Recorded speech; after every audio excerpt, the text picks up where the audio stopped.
The world often measures people by numbers on a piece of paper, by the weight of their last name, or even by the color of their skin. But sometimes, behind the quiet face of someone who seems ordinary, there lives a story so powerful that it can shake even the coldest of hearts. This is the story of a young black student named David Carter, a boy who dreamed bigger than the broken walls of his neighborhood, but whose path to success was blocked by poverty, prejudice, and silence, until the day his story reached the right ears. David grew up in a crumbling neighborhood on the edge of the city. The streets were cracked, the houses worn out, and opportunities were as rare as sunlight in a storm. His mother, a single parent, worked long hours as a cleaner at a hospital, scrubbing floors that others walked across without even noticing her. David often stayed up late into the night finishing his homework under a flickering bulb in their small apartment. His notebooks were filled with drawings, essays, and numbers, dreams scribbled in ink. More than anything, he wanted to study architecture at Hamilton University, a prestigious college known for producing some of the best minds in the country. He dreamed of designing homes and schools, safe and beautiful places where kids like him could grow without fear. But dreams are expensive. Dreams require connections, and David had neither. Despite all odds, he applied. He poured his heart into his application essay, writing about his vision of rebuilding neighborhoods like his own, of transforming broken walls into places filled with hope. He mailed it with trembling hands, whispering a prayer over the envelope. Weeks passed before the response came. One morning, while his mother was getting ready for another long shift, David opened a thin letter and felt his chest tighten. His hands shook as his eyes caught the words that cut like a knife. "We regret to inform you." He had been rejected. He sat in silence, holding the letter, unable to breathe. His mother tried to comfort him, but her eyes revealed her heartbreak. She had watched her son sacrifice everything for this chance, skipping meals to save money for books, refusing to join the gangs that prowled the streets, taking part-time jobs after school just to help her keep the lights on. But the world didn't seem to care about sacrifice. The world cared only about what it saw on paper. David's rejection soon became the talk of the neighborhood. Whispers followed him wherever he went. He thought he was better than us. College ain't for kids like him. Dreamers like David always fall the hardest. He tried to ignore them, but their words dug deep. For the first time, he began to question if his dreams were even worth chasing. One afternoon, he walked past the tall gates of Hamilton University. He stopped and stared through the iron bars at students walking across the courtyard, laughing and talking, carrying brand new laptops and expensive backpacks. Most of them came from wealthy families. They belonged there. David felt invisible, like an outsider looking into a world he would never touch. That night, he opened his worn journal and wrote down words he never thought he would admit. Maybe I'm not good enough. Maybe this world doesn't want kids like me to build anything. Maybe they just want us to stay in the shadows. But life has a strange way of bending paths. One afternoon, while David's mother was at work, she collapsed from exhaustion. Years of skipping meals and pushing her body beyond its limits had finally caught up with her. She was rushed to the same hospital where she worked. When David got the call, he ran, his heart pounding, terrified of losing the only person who had ever believed in him. He sat by her bedside for hours, gripping her hand as machines beeped softly in the background. To calm himself, he pulled out his notebook and began to sketch. His pencil moved quickly, lines becoming shapes, shapes becoming buildings, parks, schools, homes filled with light. He drew the kind of neighborhood he wished he had grown up in. It was then that a man in a suit stopped by. He had been passing through the ward and paused when he noticed the young boy's focus. He watched for a while, then spoke gently. "You have quite the talent, young man." David looked up, startled. The man introduced himself as Mr. Reynolds, the principal of Hamilton University. David's breath caught. The very institution that had rejected him was standing right there, in human form.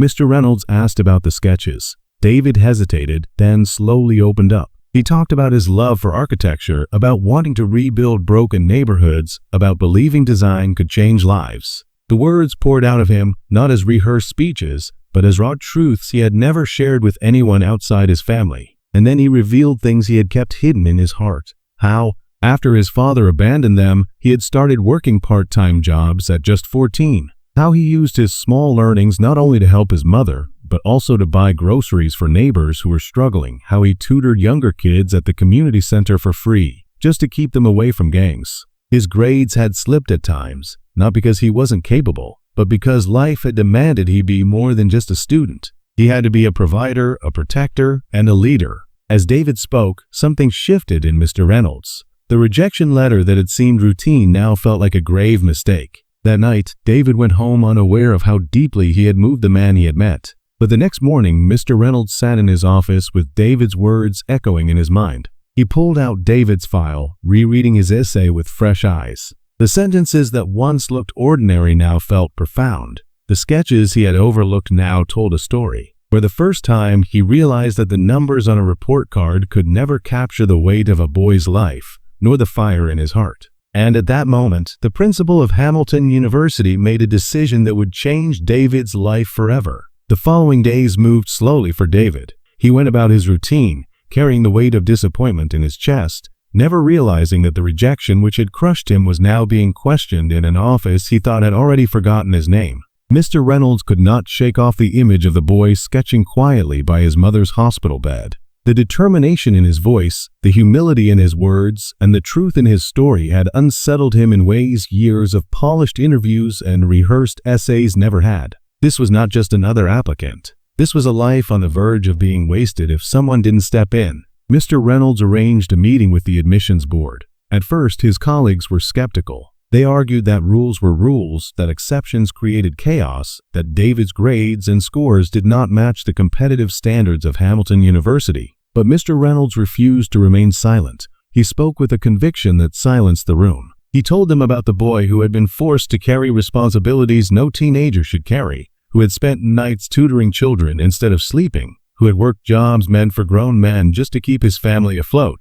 He reminded them that education was not meant only for those who already had the world at their feet. It was meant for those who needed the chance to rise. For a long moment, the room was quiet. Then, one by one, the board members nodded. What had begun as a rejection was now becoming something else entirely, a reconsideration. Within days, an envelope was prepared, but this one was not thin and empty. It was heavy, filled with forms, instructions, and at the top of the letter, words that would bring David to his knees. We are pleased to inform you of your acceptance into Hamilton University. When the letter arrived, David didn't believe it at first. His hands shook as he read it aloud to his mother, who burst into tears, pulling him into her arms. For the first time in years, hope filled their small apartment like sunlight breaking through a storm. The boy who had been told no by the world was finally hearing his first yes. But acceptance was only the beginning. The first weeks at Hamilton University were harder than David had imagined. Surrounded by students who seemed to glide effortlessly through classes, who carried the confidence of wealth and security, David often felt out of place.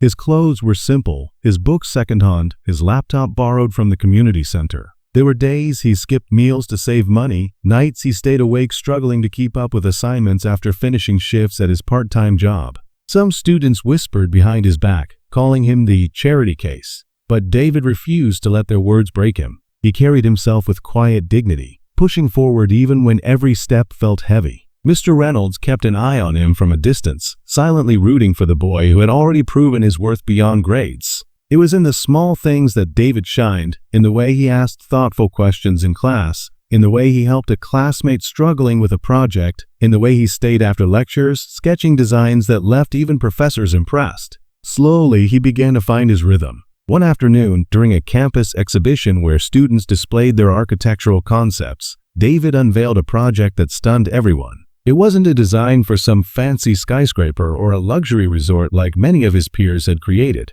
Instead, David presented a blueprint for affordable, sustainable housing for low-income families. His designs included community gardens, playgrounds, and safe spaces where children could dream beyond survival. He spoke with passion, his voice trembling but steady enough to carry the weight of his vision. I grew up in a neighborhood where broken walls created broken spirits, he said.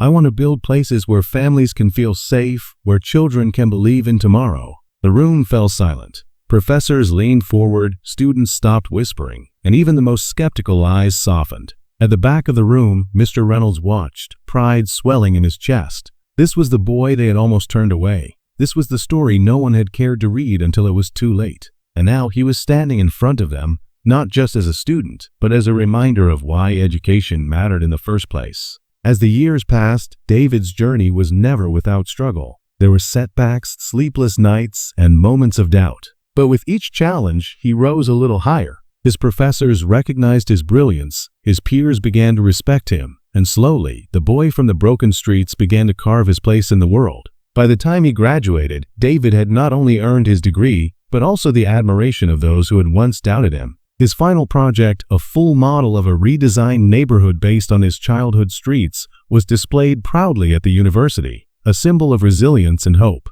On graduation day, as David walked across the stage to receive his diploma, the applause echoed louder than he had ever imagined. In the crowd, his mother cried openly, her hands pressed against her face, while Mr. Reynolds stood tall, his eyes filled with pride. For David, that piece of paper wasn't just a diploma. It was proof that his story mattered, proof that rejection wasn't the end, but only the beginning, proof that sometimes the world needs to pause and listen before it decides who is worthy. And as he stepped off that stage, David Carter carried with him not only the dreams of his childhood, but the unshakable belief that no story is too small to be heard, and no dream is too impossible to chase, as long as someone is willing to listen.